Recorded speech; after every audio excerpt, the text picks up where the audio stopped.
মঙ্গলবার দিন আসবো তো সরস্বতী পূজায়। হ্যাঁ ঠিক আছে ঠিক আছে ভালো করবি। ঠিক আছে কখন আসবো?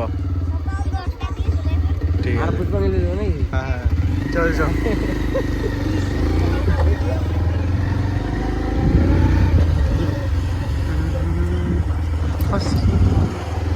তো গাইস তোমরা দেখতে পেলে এরা চাঁদা কাটছে সরস্বতী পুজোর। সরস্বতী পুজো যেহেতু বাকি আছে কিছুদিন, তার আগে থেকে চাঁদা কেটে রেডি করে রাখছে ছোট ছোট ছেলেরা সব পুজো করবো বলে। বলছে তোমরা চলে আসবে 10টার দিকে। ভিউ চেক করো, ভিউ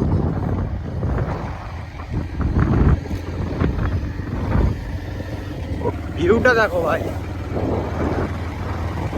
সেরা লাগছে।